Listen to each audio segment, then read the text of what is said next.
성분이 여러 개 있고 기체에도 성분이 여러 개가 있습니다. 일상생활에서 가장 많이 있을 수 있는 일이겠죠. 근데 얘를 다루기가 어려우니까 제일 처음에는 뭐 배울 거냐면 단일한 물질이 고체랑 액체랑 기체로 있을 때 그거를 우리가 뭘로 확인할 수 있냐면 눈에 익숙한 상도표를 보면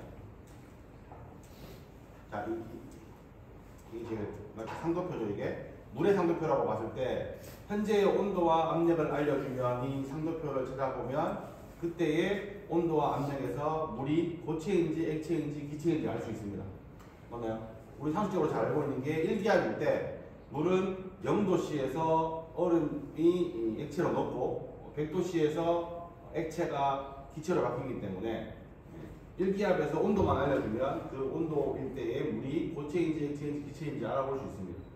걔를 알아보는 게 상도표가 되는 건데 그렇게 단일한 물질이 어떤 상으로 있는지를 확인해 보는 게 상도표가 되는 겁니다. 두 번째는 성분은 하나인데 이제 고체, 액체, 기체 요 그래프 상에서 요 한 점은 예를 들면 1기압에서의 50도씨에 있는 물은 액체인 상태로 존재하겠죠. 그 상이 하나만 좁혀야 되는데 쭉 가서 1기압일 때 100도씨라면 액체인 물이 기체로 끓어서 전환이 되지만 그때가 평형이라면 100도씨에서 있는 물은 액체와 기체가 평형을 이루어서 서로 다른 주상이 함께 있는 겁니다. 그죠? 굳이 100도씨가 아니더라도 우리가 지금 살고 있는 현재의 때가 한 20도 되나? 20도에 물을 갖다 놨습니다. 물을 갖다 놓으면 물만 있는 게 아니라 물이 공기 때문에 안 되겠네. 밀폐된 공간 안에 컵에 물을 받아놓고 시간이 지나면 컵에 있는 물이 흐르는 건 아니겠지만 증발해서 기체상으로 올라갑니다. 올라가다가 기체 상태의 액체가 너무 수증기가 많아지면 다시 응축이 돼서 평형인 지점에 도달하겠죠. 모든 온도에서는 액체와 기체가 평형인 지점에 도달할 수 있는데 우리는 그거를 살펴보자는 겁니다. 성분은 하나인데 상이 두 개다. 가장 간단한 게 액체와 기체의 평형을 살펴볼 겁니다. 자, 그 다음에 세 번째는 한 단계 더 나아가서 기체와 액체가 평형인데 액체는 성분이 하나, 기체에는 성분이 두 개인 것을 살펴볼 겁니다. 이게 단적인 예로 현재 우리 현실상 세계에 있는 겁니다. 컵에다가 물을 뜯어 갖다 놓으면 액체인 물은 증발해서 기체 상태로 공기 쪽으로 넘어가겠지만 공기는 응축을 해서 물이 되지 않습니다. 아니다. 공기는 응축해서 액체 공기가 되지 않죠. 이 상태가 결국은 액체인 경우는 성분이 한 개지만 기체인 경우에는 물과 공기 두 가지 성분이 있는 상태를 볼 거고요. 그다음 마지막 네 번째는 이걸 여러분들이 연료학 시간에 가장 많이 배울 겁니다. 무슨 말이냐면 자, 밀폐된 공간 안에 여기에 소주를 갖다 놨습니다. 소주는 물이 80%고 알코올이 정확하게 쓰겠습니다. 에탄올이 20%입니다. 이러한 용액을 갖다 놓으면 시간이 지남에 따라서 증발을 할 겁니다. 뭐가? 물도 증발을 하고 에탄올도 증발을 할 겁니다. 물론 온도가 30도씨라고 하면 끓지는 않지만 이 온도에서 기체 공간으로 물도 증발하고 에탄올도 증발하겠지만 물보다는 에탄올이 더 많이 증발하겠죠. 증발하는 개념이 더 좋으니까. 그럼 증발하다 보면 에탄올 기체, 에탄올과 물이 기체가 됐는데 너무 많이 됐어. 그럼 다시 얘가 응축이 돼서 다시 액체로 바뀔 수도 있을 겁니다. 이때 시간이 지나서 평형이 됐습니다. 온도는 30도고 압력은 1기압이다. 그랬을 때 처음에 기체는 없고 액체만 있을 때는 요 비율이었지만 평형에 도달했을 때 액체 상태에 물과 에탄올의 비율과 기체상의 물과 에탄올의 비율은 같을까요? 다를까요? 대충 한번 생각만 해봅시다. 아무것도 없었는데 처음에 물과 에탄올이 80대 20이었습니다. 자, 평형으로 가라 그러면 증발이 되겠죠. 증발은 물보다 에탄올이 증발이 더 많이 될 테니까 기체 상태에는 결국 평형이 되면 물보다 에탄올이 더 많겠죠. 그러면 기체 상태의 물과 에탄올의 비율은 8대 가정을 하면 8대 2보다 물이 더 많은 7대 3 정도로 바뀌어 있을 수 있겠죠. 그러면 평형이 된 상태의 액체는 원래는 8대 2였는데 얘는 조금 증발되고 얘가 더 많이 증발됐으니까 얘는 8대 2가 아니라 극단적으로 얘기하면 한 9대 1로 가까워졌겠지? 맞나요? 이거는 우리가 정성적으로 확인할 수 있는 부분인데 얘를 이제 여러분들은 뭘 해야 되냐면 수학 과학적으로 연력학적인 상식을 바탕으로 정확하게 평형이 됐을 때 물과 에탄올의 비율이 얼마인지 기체 상태의 비율이 얼마인지 액체 상태의 비율이 얼마인지를 여러 가지 배운 내용을 바탕으로 비율을 계산하는 방법들을 살펴볼 겁니다. 물론 그 비율은 온도 압력이 바뀌면 또 바뀌겠죠. 그게 아마 8.5의 주로 다룰 내용인데 얘는 연력학적인 이론이 많이 뒷받침돼야 돼서 우리 양론 시간을 자세히 할 수는 없습니다. 한 방법만 설명을 드릴 거고 아마 연력학 시간에 자세히 배우면 될 거고요. 자세히 다루진 않겠지만 이게 끝나고 나면 현실 세계에 여러분들이 회사에 가게 되면 두 가지 물질만 섞여 있지 않겠죠. 세 가지 물질, 네 가지 물질이 섞여 있어서 액상과 기체가 평형인 부분이 되게 많이 나올 겁니다. 그런 부분은 어색을 어떻게 하는지를 맛만 보여드리는 걸로 하고 자세한 내용은 연력학 시간에 배우면 될 것 같습니다. 자, 서로는 그냥 임대로 만들어 봅시다. 우리 이 학원가가 주로 하는 일들이 이런 겁니다. 분리장치라고 있는데 우리 앞에서도 물체수지를 배우기 잠깐 나왔었는데 분리장치는 공정산업에서 가장 보편적인 장치다. 한 흐름으로부터 한 성분 또는 몇 개의 성분을 분리시켜서 다른 흐름에 농축시키는 것도 분리장치. 성분을 분리하기 위해서는 에너지와 물질을 필요하는 분리장치가 있다. 이러한 분리장치를 이용하면 회사의 경제적인 이익을 가져온다. 결국 학원가 학생들이 회사 가서 해야 되는 일은 뭐냐면 새로운 물질을 만드는 건 아니에요. 새로운 물질을 만드는 사람 만드는 거는 화학과 사람들이나 자연과학을 하는 사람들이 만들어낼 겁니다. 그럼 학원가가 해야 되는 일은 걔들한테 레시피를 받아가지고 걔들은 자연과학, 화학을 하는 사람들은 돈에 관심이 없어요. A랑 B랑 섞어서 C를 만들어내는데 근데 그 레시피를 받아서 학원가 사람들은 뭐 했냐면 어떻게 하면 얘를 가장 전기를 적게 주고 에너지를 적게 주고 원료를 적게 줘서 가장 많이 만들 수 있을지 가장 적은 돈을 들여서 만들 수 있을지를 실현해내는 게 학원가 학생들이 해야 되는 일입니다. 그래서 우리 앞에 배운 건 아니지만 활용했던 게 퍼지나 리사이클이나 이런 공정들을 잘 활용하면 회사에 이윤을 남길 수 있고 그 다음 3학년 때가 아마 반응과학도 배울 겁니다. 반응과학이 뭐냐면 이렇게 알려진 반응을 어떤 반응기를 선택할 거냐. 예를 들어 봅시다. 가마솥을 갖다 놓고 가마솥 모양의 반응기 안에 A랑 B랑 집어넣고 밥을 합시다. 밥을 할 때 어떻게 해요?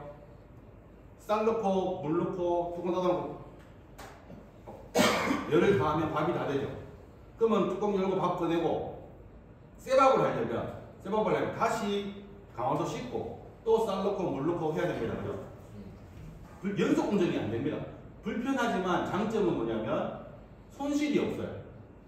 반응하는 도중에 날아가는 거 없죠. 뚜껑 닫아놨으니까. 그 다음에 반응하고 난 뒤에 프로덕트도 나오지만 프로덕트 말고 딴 것들도 누룽지도 가마솥에 붙어 있을 거예요. 그럼 이런 경우는 가마솥에 반응하는 게 좋아요. 어떤 경우? 우리가 만드는 물질이 원료가 비싼 경우에는 반응기를 작게 만들어서 A라는 연료, B라는 연료 다 집어넣고 반응을 완전히 동결한 후에 끄집어내면 시간을 한참 주면 반응이 덜 가는 물질이 없겠지. 근데 대부분의 화학 공정은 경제성을 도모하기 위해서 이렇게 흐름 공정을 많이 씁니다. A랑 B랑 집어넣어서 빨리 반응시켜서 C는 앞으로 보내는 거예요. 정상 상태로 계속 움직이는 거예요. 그러면 나름 A도 들어가고 B도 들어가서 빨리 C가 만들어져서 C만 나오기를 원하지만 반응하지 않은 A랑 B랑도 나올 수 있겠죠. 그러면 원료가 낭비가 되잖아. 근데 이 원료가 싸다면 괜찮지만 비싸면 이렇게 하면 안 되는 거예요. 혹은 나중에 반응이 가면 어떤 게 있냐면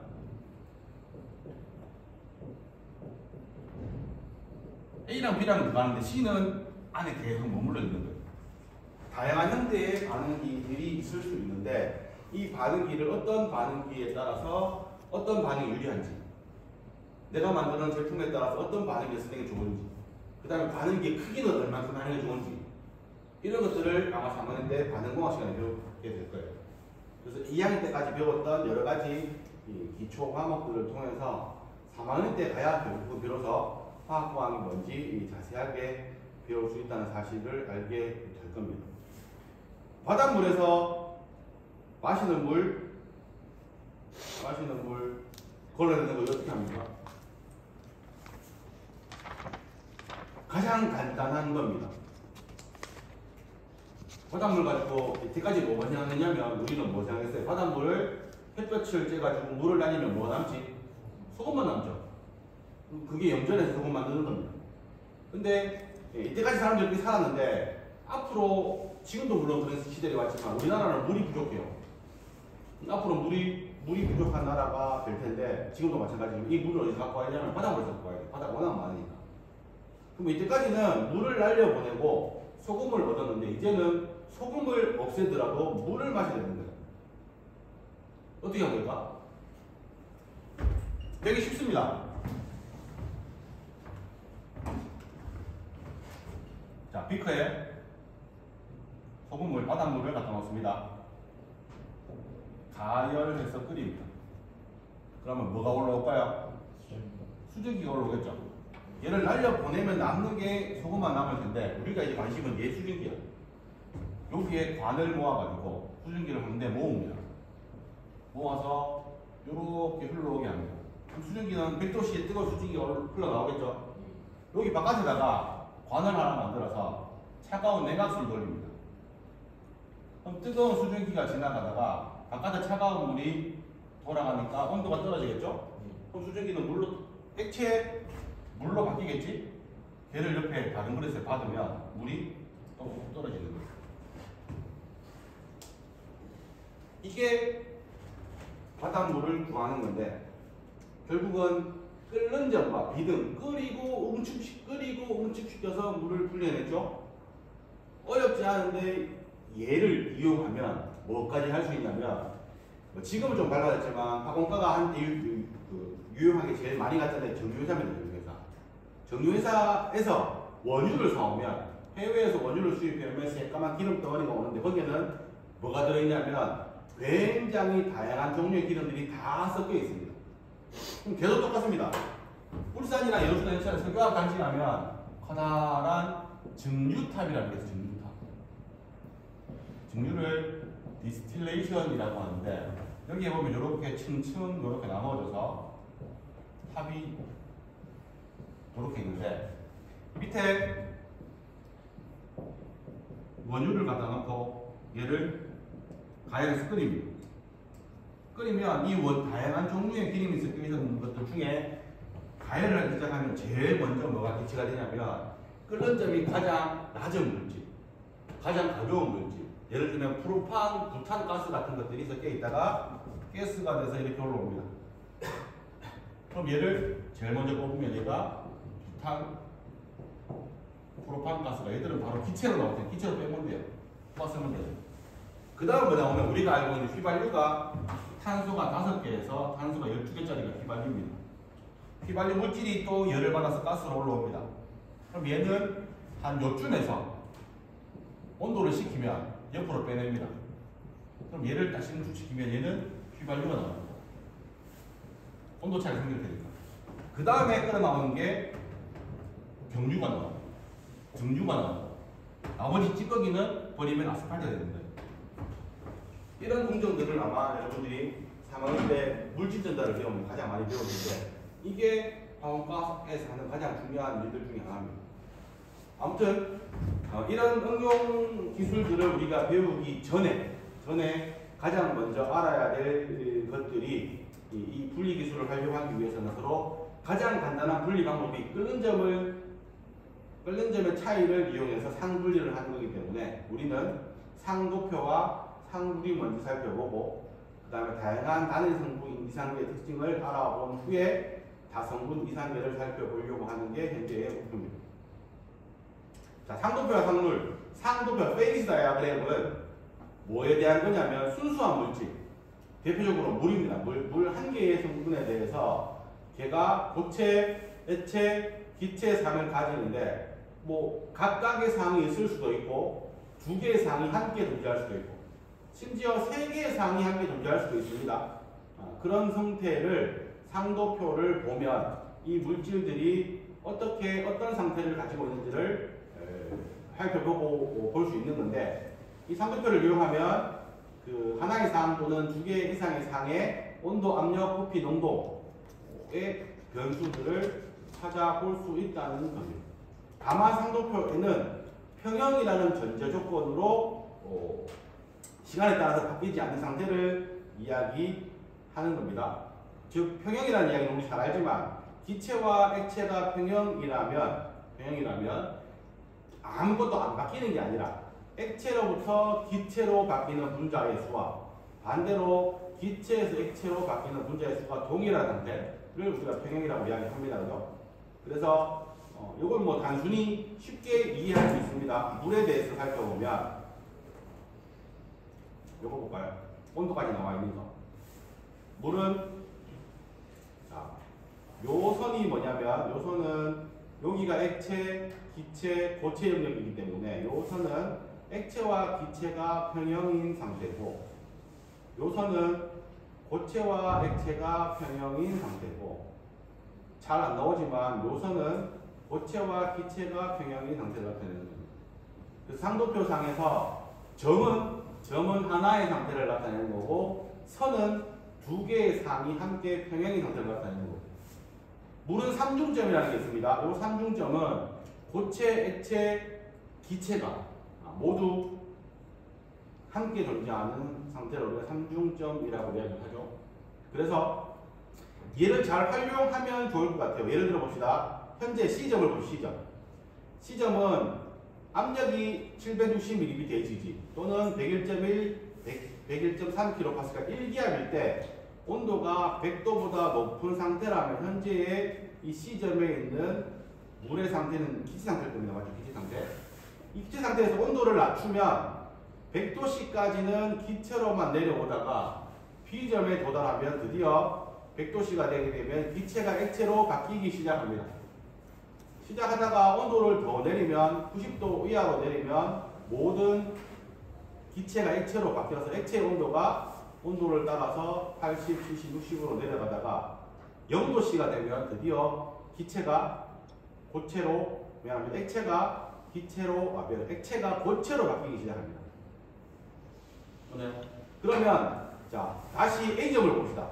A점의 온도가 80도라고 치면 80도씨 1기압일 때 현재의 이 기체는 이 물은 액체 상태에 존재합니다. 얘를 기체로 만드는 방법은 두 가지가 있습니다. 뭐 네 가지가 있을 수 있겠지만 우리가 쉽게 생각하는 건 동일한 압력에서 온도를 100도씨 이상으로 올려주면 이렇게 가서 기체로 갈 수 있죠. 또 하나의 방법은 온도는 일정한 상태에서 압력을 낮춰주다 보면 요점 80도씨에서 만나는 요점이 뭐냐면 80도씨에서 물의 수증기압이 평형이 되는 요 지점이 도달하면 압력을 낮추더라도 액체인 물이 기체로 바뀔 수 있고 혹은 압력을 더 낮추면 액체인 물이 완전히 기체가 될 수 있습니다. 요 도표는 여러분들이 많이 봐왔기 때문에 잘 알 거라 생각을 하는데 다만 생소한 용어가 하나 있어요. 나머지는 읽어보면 다 압니다. 증발, 응고 다 아는데 생소한 용어가 하나 있는데 그게 뭐냐면 과열증기, 관행각 액체라는 말이 나옵니다. 무슨 말이냐면 자 100도씨 1기압이면 액체가 고체와 미안합니다. 마음이 급해서 말이 빨리 나오는데 천천히 할게요. B 지점은 액체와 기체가 평형인 상태입니다. 평형이라면 요때 상태의 기체를 우리가 뭐라고 하냐면 포화 증기, 포화 기체라고 그러고 그때의 액체를 포화 액체라고 그러고 영어로 포화라는 말은 saturated 된다고 되죠. 더 이상 우리 더 들어갈 수 없는 saturated 포화됐다라고 이야기를 합니다. 근데 100도씨 1기압의 기체를 온도를 더 올리면 C 지점이 가면 기체가 되는데 얘는 포화된 기체보다 온도가 더 올라가 있죠. 그래서 얘를 다른 말로 과열증기, 증기이긴 한데 포화증기가 아니라 포화 상태를 넘어선 온도이기 때문에 얘를 과열증기라고 하고 이 과열증기를 영어로 슈퍼 히티드 베이퍼라고 이야기합니다. 과열증기라고. 그럼 반대로 B 지점에 포화 액체와 포화 기체가 평형이 있었는데 얘를 온도를 내리면 포화된 것보다 훨씬 더 낮은 온도의 액체가 존재합니다. 이 액체를 우리가 어려운 말로는 과냉각을 좀 많이 시킨 액체, 그래서 과냉각된 액체라고 합니다. 얘를 영어로 쓰면 냉각이 됐는데 과냉각됐다고 해서 서브쿨드 리퀴드라는 표현을 쓰는데 이 용어들이 앞으로 한 번씩 나오면 무슨 의미를 나타낼지 여러분들 기억을 하시면 좋겠습니다. 자, 요 그래프를 제가 지난번에 한번 설명을 했었는데 이때까지 여러분들이 이 그래프는 이해를 많이 했지만 요 그래프는 생소한 그래프인데 이제 이런 그래프를 이해를 잘 하셔야 됩니다. 다시 한 번만 더 복습을 해봅시다.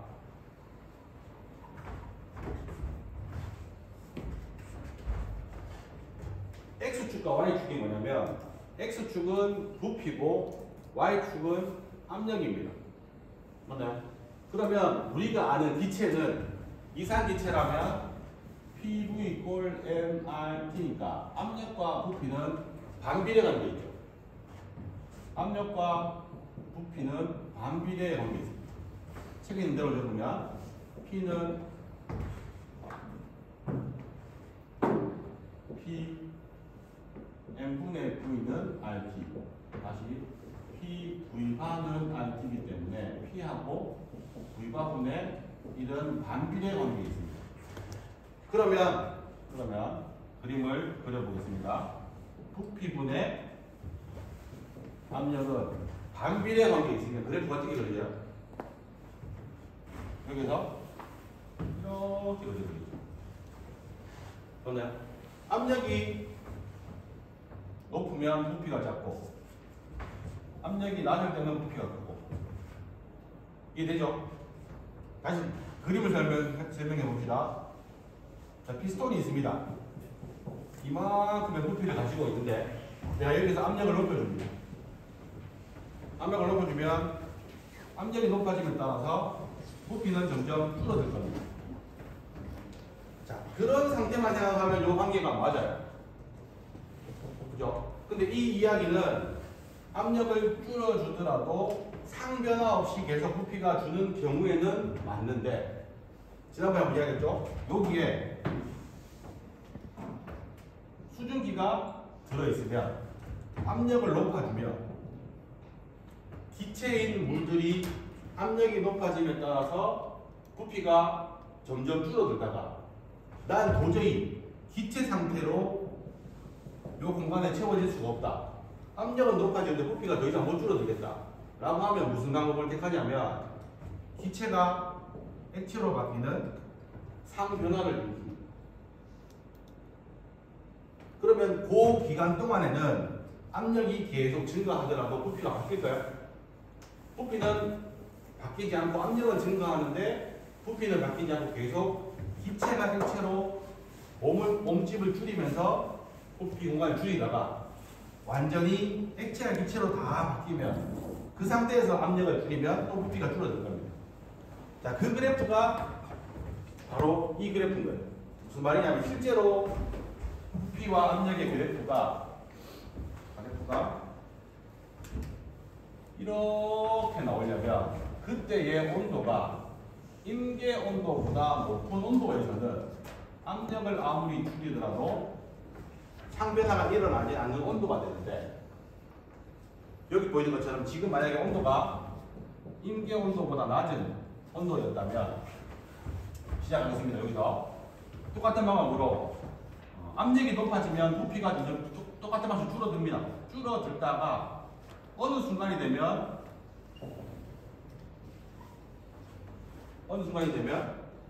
뭐가 된다 그랬죠?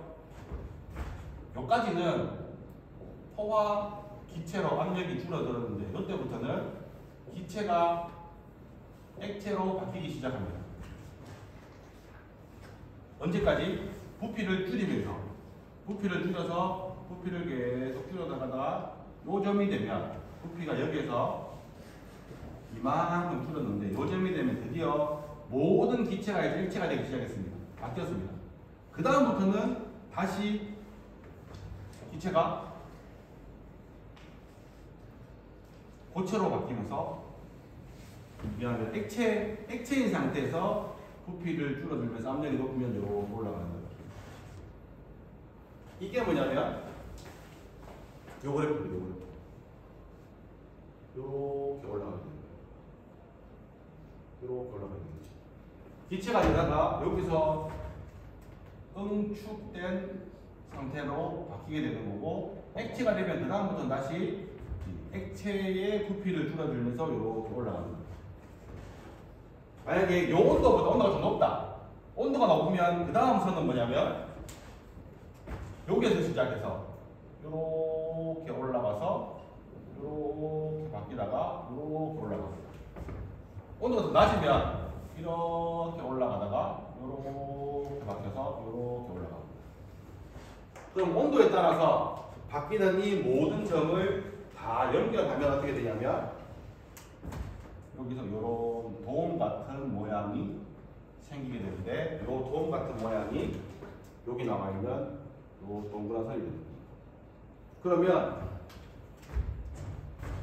여기가 삼중점이 되는 거고, 이쪽 라인은 토화 액체선이 되고, 이쪽 라인은 토화 기체선이 되는 겁니다. 무슨 말을 하고 싶으냐면, 똑같은 하나의 물질에 대해서, 물에 대해서 상도표인데, 우리는 이때까지 온도와 압력에 대한 상도표에만 관심이 있었는데, 여기는 부피 변화가 전혀 나타나 있지 않습니다. 그래서 때에 따라서는 온도, 압력 상도표가 아니라 압력, 부피 상도표가 필요할 때가 있다는 겁니다. 온도, 압력 상도표에서는 일정한 부피의 상태에서 그렸지만, 압력, 부피 상도표에서는 일정한 온도에서 그려야 되기 때문에, 일정한 온도에서 그리면 이 그림 하나밖에 안 나오는데, 이 온도를 다양한 온도에 그리면 이렇게 나타나니, 여러분들은 이 그림에도 이제 익숙한 형태를 가져야 된다는 겁니다. 넘어갑시다. 자, 이렇게 되면 무슨 문제가 생기냐면, 내가 현재 이 상태에 있다. 저기 나와 있는 B점의 상태가 뭐냐면, 평형인 상태이긴 하지만 액체와 기체가 서로, 기체가 액체로 바뀌어가는 응축되는 과정입니다. 이때는 포화 기체도 있고 포화 액체도 있을 겁니다. 그럼 얘 전체의 부피는 어떻게 되냐면, 요만큼 있는 얘가 포화 액체의 부피고, 얘가 포화 기체의 부피니까, 얘의 부피는 이 상태에서 기체와 액체가 서로 어느 비율로 있는지를 찾아볼 수 있겠죠. 여기는 포화 기체 100%, 여기는 포화 액체 100%. 여기서 여기로 갈수록 포화 기체의 분율은 줄어들고 포화 액체의 분율이 늘어나는데, 우리가 통상적으로 여기 x를, 포화 기체의 분율을 x라고 하면 이런 식에 의해서 현재 액체와 기체의 비율이 몇 대 몇으로 나왔는지도 이 도표를 통해서 구해낼 수 있습니다. 책에서 아마 이 문제는 없어서 이거는 기억만 하고 계시다가 나중에 연락학 시간 정도 배우면 좋을 것 같아요. 연락하기 나면 더 어려워지는 게 하나 있습니다. 뭐냐면, 이때까지는 PVT, 이상기체의 상태를 결정짓는 것은 PVT 세 가지입니다. 그죠? 세 가지인데, 세 가지를 2차 평면으로 나타내려고 하다 보니까 일정한 부피 상태에서 온도 압력으로 그래프를 나타내는 경우가 많았고, 이제는 일정한 온도에서 압력 부피 그래프를 나타내는 경우도 많은데, 연력하게 가면 이 세 가지가 다 바뀝니다. 그래서 온도, 압력, 부피를 3차원 평면으로 그래프를 그리는 경우가 꽤 많이 나오고, 여러분도 그리라는 게 아니라 나와 있는 그래프를 해석을 해야 되는 경우가 종종 생깁니다. 3차원 그래프니까 우리 눈에 보기가 힘들어요. 그래서 제가 설명하기도 조금 애매하지만 실제로 온도와 압력과 부피는 세 개 다 서로 연관성을 가지기 때문에 3차원의 부피지만, 여기 보면 여기가 부피, 위쪽이 온도. 어디가 온도고? 이쪽이 부피 변화, 이쪽이 온도 변화, 위쪽이 압력 변화인데, 이 세 개 중에 얘는 온도가 일정한 상태에서 압력과 부피를 살펴만 본 겁니다. 그럼 온도가 일정하니까 요 그림이 나타나는 거예요. 그 다음에 부피가 일정할 때의 상대표를 나타내면 그게 요 그림이 나타나는 거예요. 요게 우리가 보는 요 그림이 되는 거예요. 때에 따라서는 뭐 압력이 일정하고 온도와 부피의 관계를 나타낼 수도 있겠죠. 걔는 요 그림이 나타나는 거예요. 그래서 필요에 따라서 각각의 그림들을 해석할 일이 생길 텐데, 그거는 그때마다 보면 좋을 것 같고요. 대신에 이미 다른 과목에서 많이 배웠겠지만 상룰이라는 게 있어요. 상룰. 페이스 룰인데, 상룰은 뭐냐면 상과 상들이 평행에 있다면 이 상과의 상줄과의 상관계를 나타내는 식을 우리가 평행의 상태에서 상도표에 나타난 상 사이의 주요 관계를 정의하는데, 이 상줄은 요겁니다. 요건데 여기에 관련된 것들은 뭘만 따지냐면 세기 성질만 봐줘야 돼요. 세기 성질. 온도, 압력, 부피나 몰수는 크기 성질이니까 몰당 부피는 세기 성질이 될 수 있습니다. 무슨 말이냐면 자유도, 프리덤, 디그리 오브 프리덤, 자유도라는 것은 2 빼기 P 베이스 플러스 C 컴포넌트인데, 자유도는 어떻게 생각하냐면 2에다가 그 개에 존재하는 상의 수를 빼주고 컴포넌트의 수를 더해주면 된다는 건데, 이 자유도의 의미는 내가 특정한 상태의 물리적인 상태를 정의하려면 규정해야 되는 변수의 숫자를 우리가 자유도로 계산합니다. 예를 들어 봅시다. 순수한 기체가 되십시다. 기체가 있으면 기체는 상은 하나고 성분도 하나죠. 그러면 상률에 따르면 F는 2 빼기 1 더하기 1, 자유도가 2가 나옵니다. 그럼 순수한 기체의 상태를 표현하려면 자유도 2, 두 가지의 변수를 정해야 된다는 거예요. 뭐? 가장 간단하게 온도와 압력이라는 변수는 정해줘야 그 상태가 측정하게 된다는 거죠. 온도만 정해주면 압력이 얼마나에 따라서 그 상태가 바뀔 수 있기 때문에 우리가 특정한 상태를 설명하려면 온도만 해서는 되지 않다는 거예요. 예를 들어서 수업을 듣고 있는 몇 학번이지? 20학번인가? 20학번이 있습니다. 야, 누가 나와서 20학번 나와 그러면 조건이 하나밖에 없기 때문에 한 명이 특정이 안 되죠. 그럼 여러분들이 한 명을 특정시키려면 2020-1875 나오라고 명확한 숫자를 알려줘야 됩니다. 그죠? 근데 내가 특정한 한 명이 아니라 그냥 20학번만 찾고 싶으면 변수를 하나만 주면 되는 거죠. 근데 우리는 물리적인 상태는 특정한 상태를 명확하게 규정 지어야 되기 때문에 기체 상태라면 자유도가 2이기 때문에 두 가지만 결정되면 됩니다. 그런데 봅시다. 여기도 나와 있지만 이상기체 상태 방정식은 PV 꼴 NRT인데 얘는 크기 성질이기 때문에 위에 있던 것처럼 PV바는 RT로 표현되는 게 이상기체입니다. 그럼 특정한 이상기체를 규정 지으려면 실제로 우리가 알아야 되는 것은 압력을 알고 V바를 알고 T 세 가지를 알아야지만 특정 상태를 규정할 수 있지만, 이 세 개 중에 두 개만 알면 나머지 한 개는 이상기체 상태 방정식에서 무조건 정해지는 것이죠. 그래서 세 개 중에 우리는 두 두 개만 정하면 그 상태를 규정할 수 있다는 게 됩니다. 자, 중요한 얘가 삼중점. 물의 삼중점은 상태가 몇 개요? 물의 삼중점은 특정한 온도, 특정 압력으로 정해져 있습니다. 그럼 물의 삼중점을 정의를 해라 했을 때는 우리가 온도나 압력을 정해줄 필요가 없고 무조건 정해져 있는 값이기 때문에. 그렇기 때문에 물의 삼중점은 성분은, 컴포넌트는 물 하나, 페이스는 몇 개? 기체, 액체, 고체. 세 개 상태가 다 정해지죠? 그러면 F는 2 빼기 3 더하기 1, 자유도가 제로입니다. 삼중점이라는 이야기는 그러면 자유도가 제로이기 때문에 우리가 뭘 정해줄 수 있는 값은 하나도 없고 자연적으로 정해진다는 겁니다. 예를 들어 봅시다. 자, 액체와 기체가 지금 평형이 되어 있습니다. 액체와 기체가 평형이 되어 있으려면 상태가 어떻게 되냐면 요 선상에 존재합니다. 그죠? 근데 액체와 기체가 평형 상태는 굉장히 많죠. 맞나요? 그 중에 내가 특정한 상태를 규정하려면 온도나 압력이나 둘 중에 하나만 알려주면 상태가 정해지겠죠. 그래 따져봅시다. 성분은 하나인데 기체와 액체가 평형이다.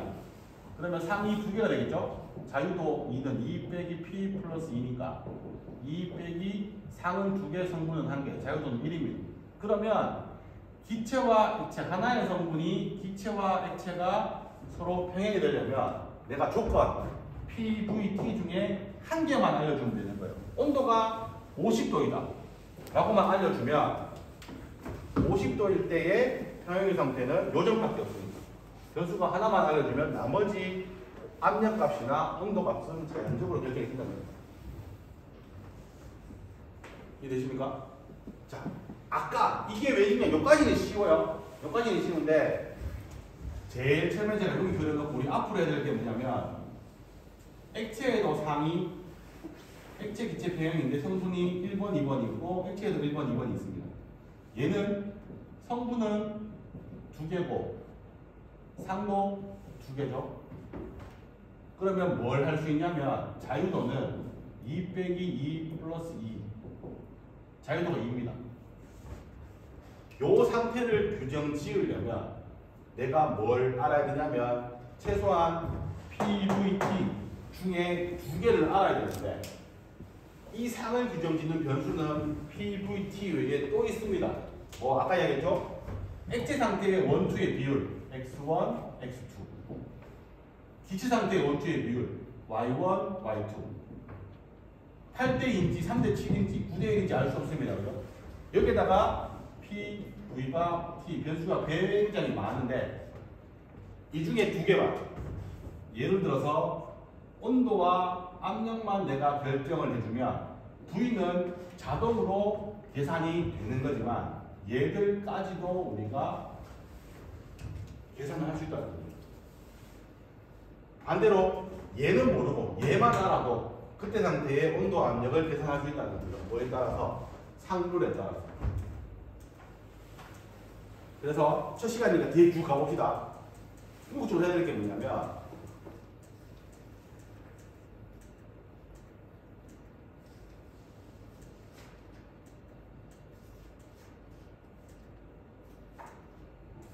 여기 나오는 거예요.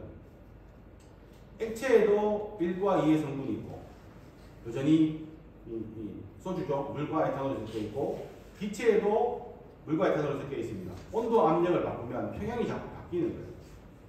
그러면 뭘 알 수 있냐면 내가 전체 압력을 알고 액상의 조성을 알면 압력과 액상의 조성 X1, X2를 알면 뭘 찾을 수 있냐면 얘가 평형이 됐을 때의 그 온도도 구할 수 있고 기상의 조성도 구할 수 있다는 겁니다.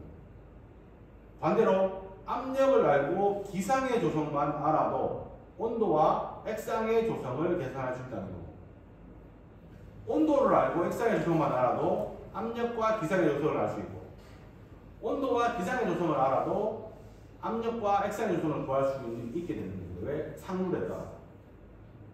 이거는 굉장히 복잡한데 이거를 가기 위해서 중간 과정으로 우리가 다른 것들을 지금 배우고 있는 겁니다.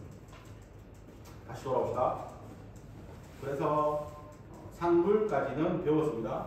이 상물을 적용을 한번 해볼까요? 순수한 액체 벤젠이 있습니다. 순수한 액체 벤젠은 성분은 하나, 상은 하나밖에 없죠. 액체고 벤젠이니까. 따라서 자유도는 2입니다. 내가 지금 액체가 순수한 액체 벤젠이 있는데 얘 상태를 규정하려면 자유도 2, 두 개를 알려줘야 되고 온도만 알려주는 게 아니라 온도와 압력을 알려줘야 이 액체가 그냥 액체인지 포화 액체인지 과냉각된 액체인지를 알 수 있다는 겁니다. 얼음과 물이 혼합된 혼합물이 있습니다. 얼음과 물이니까 성분은 두 개고 상은 액체상 하나밖에 없죠. 그러면 2 빼기 2 더하기 1. 얘는 자유도가 하나입니다. 하나이기 때문에 성분이 하나 있는 액체 벤젠일 때는 이 상태를 규정하기 위해서 자유도 2지만 온도, 압력 둘 다를 규정해야 되지만 물과 얼음이 평형에 있다면 둘 중에 하나는 고정되기 때문에 온도와 압력만 고정주면 둘 중에 하나만 결정해주면 나머지는 자동으로 결정이 된다는 겁니다. 3번 액체 벤젠, 벤젠 증기 헬륨가스. 액상에는 벤젠이 하나 있고 기상에는 벤젠과 가스, 헬륨가스 두 개가 있습니다. 그러면 상은 두 개, 성분도 두 개니까 얘는 자유도가 2가 되겠죠. 그럼 온도, 압력만 정해주면 끝이나 라고 하겠지만 뭔 변수가 또 있냐면 기체 상태에 벤젠과 헬륨가스의 서로 몰 비율, 분율이 있기 때문에 변수는 3개가 됩니다. 3개 중에 우리가 정해줘야 되는 것은 2개가 된다는 겁니다. 이렇게 상물을 적용하면 됩니다. 하나 더 해볼까요? 특정 증기압을 갖도록 조절된 소금의 혼합물.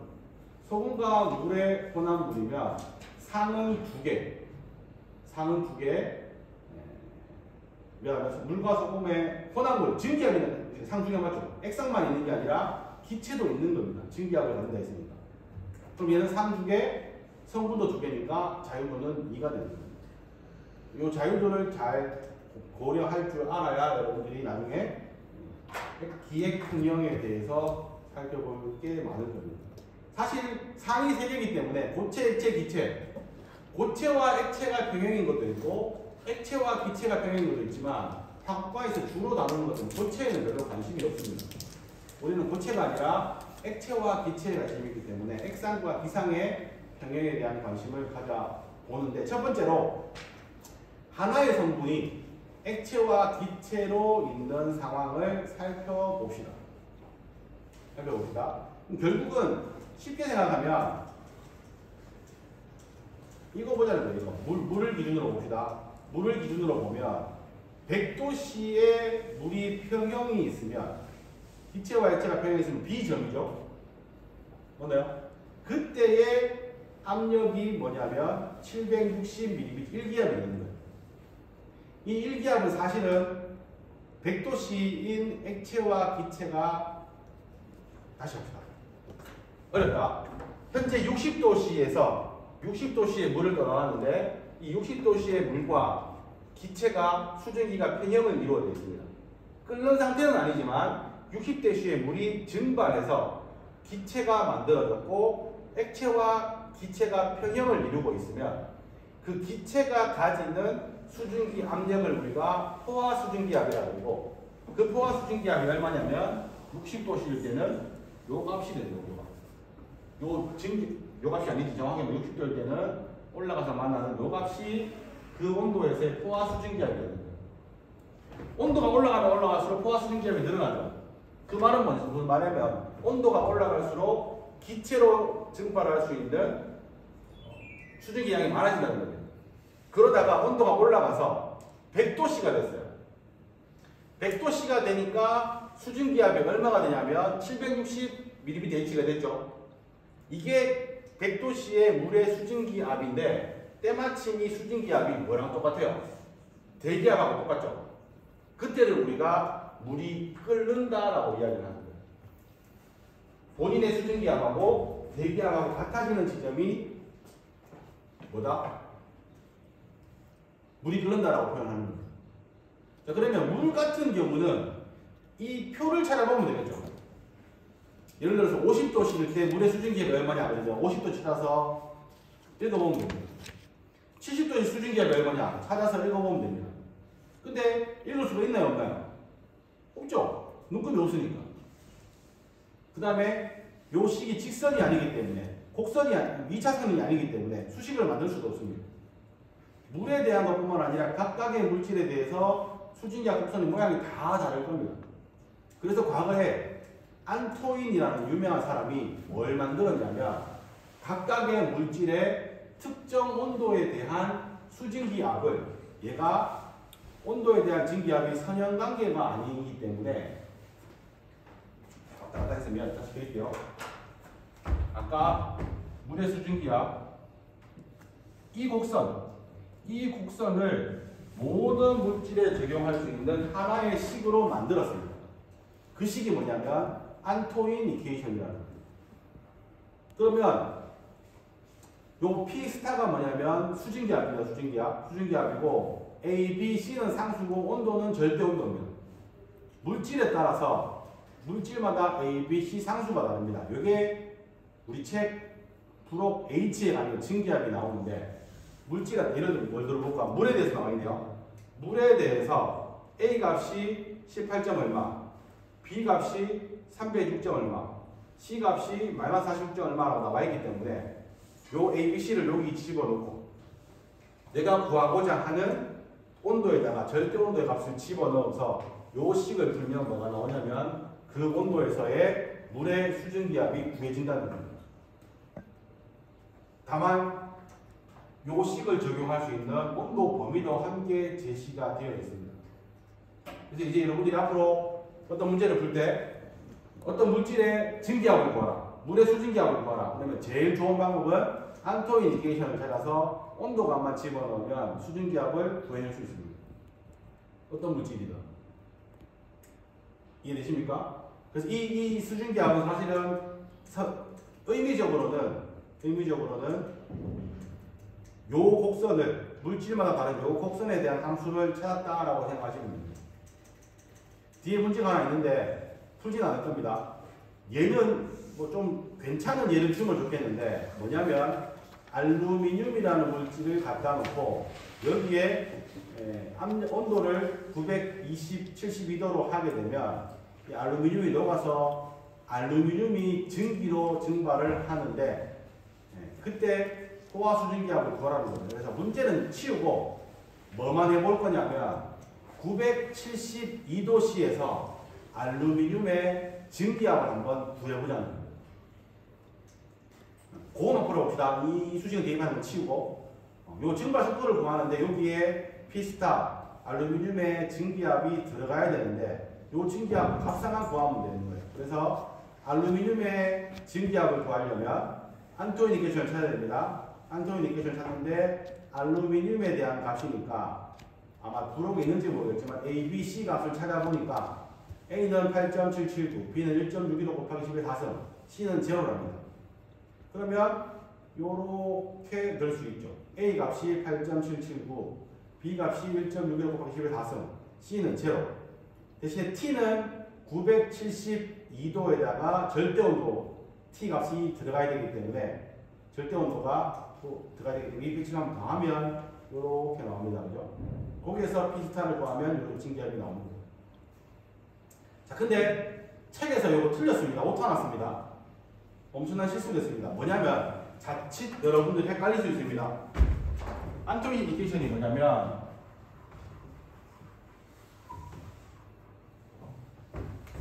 ln P 스타는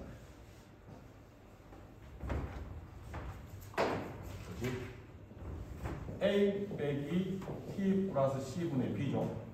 지금 경우 써보겠습니다. ln P 스타 언제 972도일 때 값은 A 8.779 빼기 972 더하기 273분의 1.615 곱하기 10의 4승이 나왔습니다. 그죠? 맞나요? 이거를 풀면 바로 답이 안 나와요.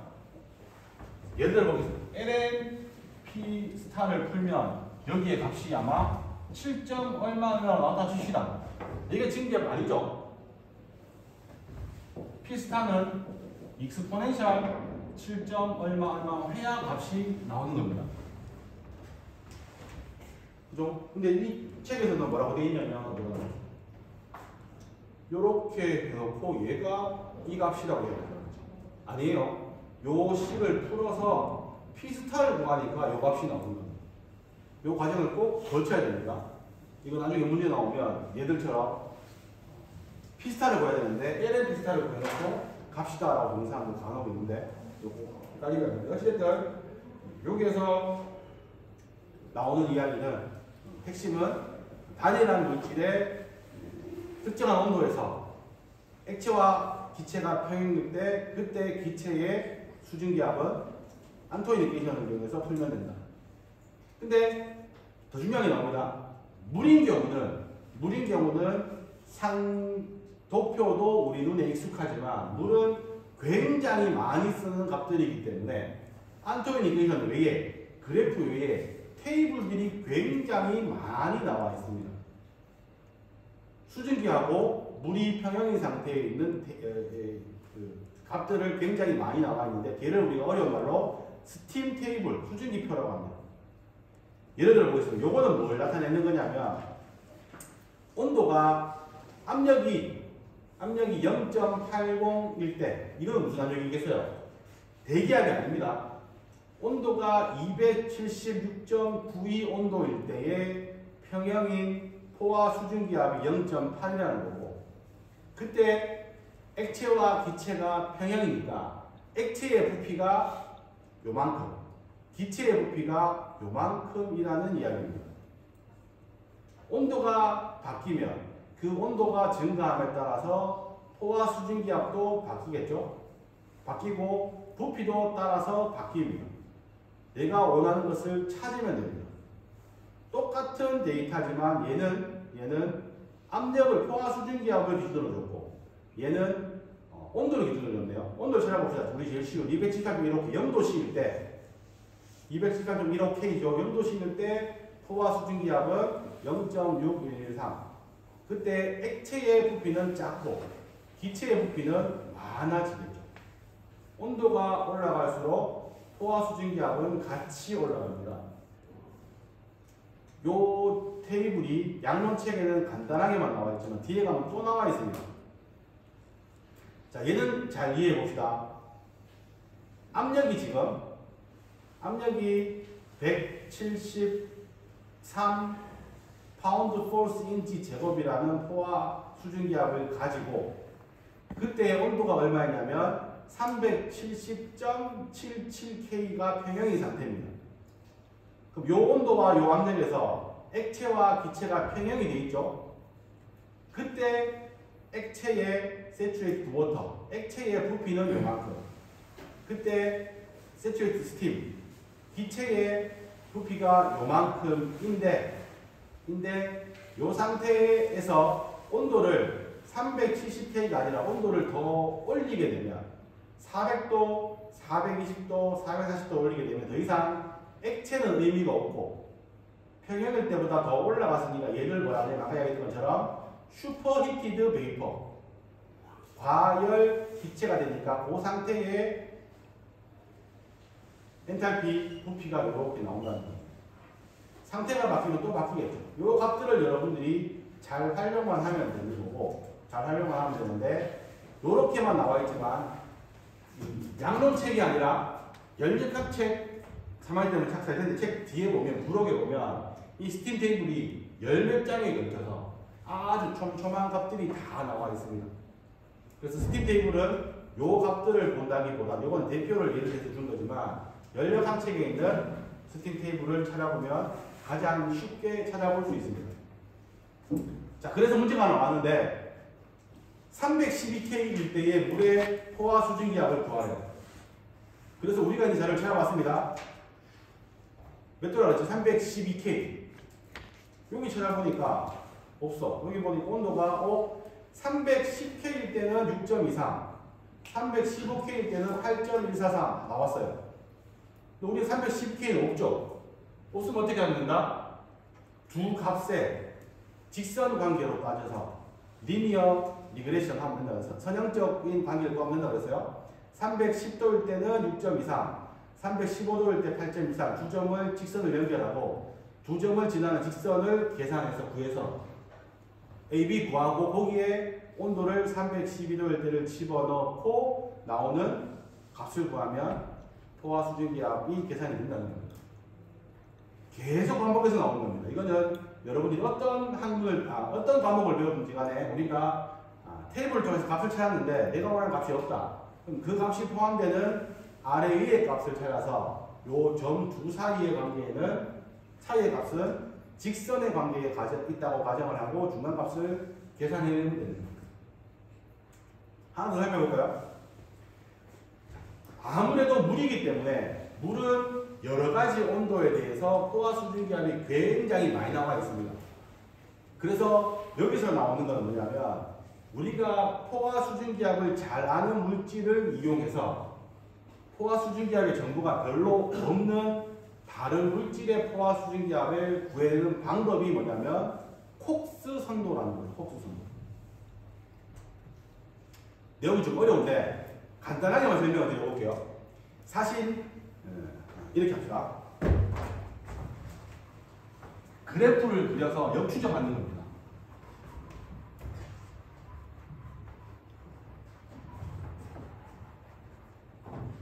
지금 책에는 모든 게 다 그려져서 어려운데 콕스 선도를 그리는 방법을 제가 따라 해볼게요. 첫 번째 X축, Y축에 원하는 증기압의 범위를 나타낼 수 있도록 가로축을 로그 P의 등급으로 나타낸다. 무슨 말이냐면 가로축을 로그 P스타의 그래프로 나타내고 로그 스케일로 그려야 되니까 내가 임의로 그려볼게요. 여기는 1, 여기는 10, 여기는 100, 여기는 1000 이렇게 그립니다. 두 번째, 세로축에 표시할 온도 범위를 포함할 수 있도록 이 그림의 적당한 각도로 45도 직선을 그린다. 무슨 말이냐면 온도 그래프를 이렇게 여기 온도입니다. 온도를 그리고 임의로 내가 45도 곡선을 하나 그려볼게요. 45도 곡선을 이렇게 쭉 껐습니다. X축에 눈금은 없어요. 그 다음에 뭐냐면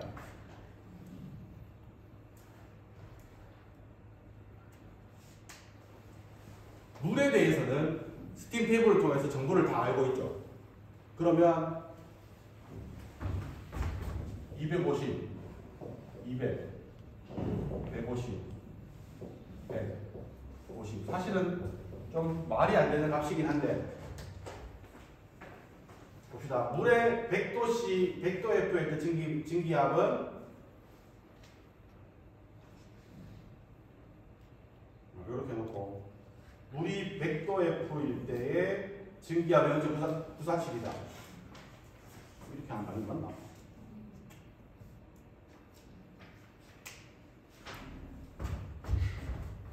이게 아니고 이렇게 해놓고요. 물에 대해서 0.947 물의 100도 F일 때 증기압 0.9487이야. 그럼 증기압 여기 0.9487 여기겠죠? 요때 쭉 내려가서 만나는 점 요게 100도 F가 됩니다. 그 다음에 11.515 여기 가서 여기에 해당하는 요점의 온도가 눈금이 200도가 되고 300일 때는 이렇게 점을 찍어서 그러니까 물의 증기압을 통해서 X축 눈금을 만드는 거예요. 이게 250, 300, 350. 그럼 그래프가 만들어지죠.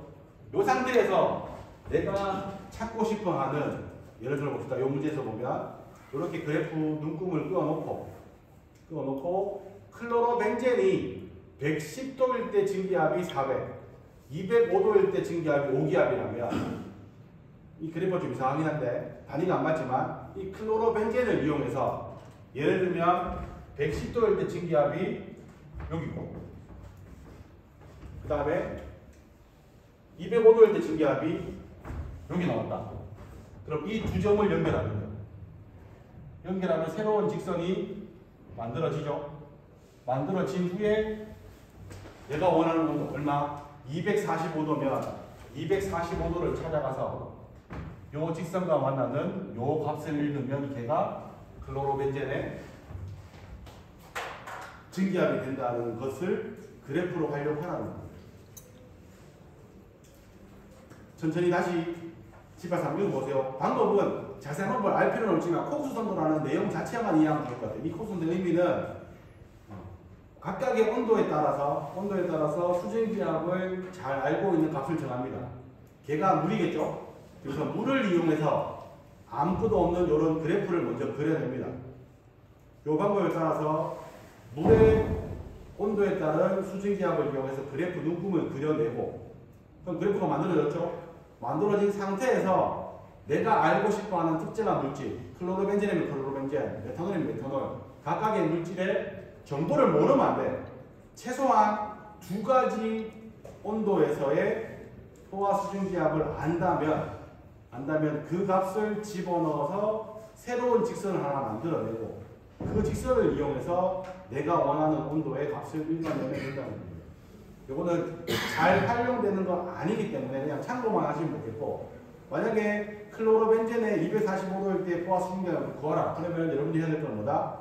안토인 이케이션을 표현해가지고 클로로벤젠의 A, B, C가 구해서 찾아보면 가장 빠른 방법입니다. 얘는 급할 때 하는 거지만 오차가 굉장히 심한 겁니다.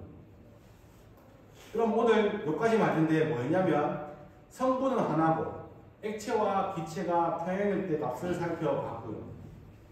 다음 시간에는 뭐 할 거냐면 성분은 두 개인데 기체에는 성분이 두 개, 액체에는 성분이 한 개. 이런 경우를 뭐라 그러냐면 기체 중에 하나가 비압축성 기체라 해요. 대부분의 물질은 액체와 기체가 왔다 갔다 바뀔 수 있습니다. 에탄올, 물 이런 것들은 기체일 수도 있고 액체일 수도 있지만 아무리 온도를 내리거나 압력을 가해도 액체가 안 되는 물질이 있습니다. 그게 뭐죠? 산소, 질소, 수소. 물론 영하 300, 200m까지 내리면 되기는 되겠지만 현실적으로 불가능하기 때문에 그런 기체와 하나의 성분의 액체가 평형인 경우를 살펴볼 텐데 대부분이 뭐냐면 물에 대한 겁니다. 물은 기체, 액체가 왔다 갔다 있지만 공기는 액체가 될 수 없으니까 공기 중에 액체가 물이 얼마나 기체, 기화가 될 거냐 혹은 온도를 내려주면 어떻게 응축이 될 거냐 하는 것들로 포화, 응축, 기화 세 가지로 나누어서 살펴보면서 그 아이디어를 가지고 우리 앞에서 배웠던 물질수지에 응용을 해서 몇 가지 문제를 풀어보도록 하겠습니다. 됐죠? 오늘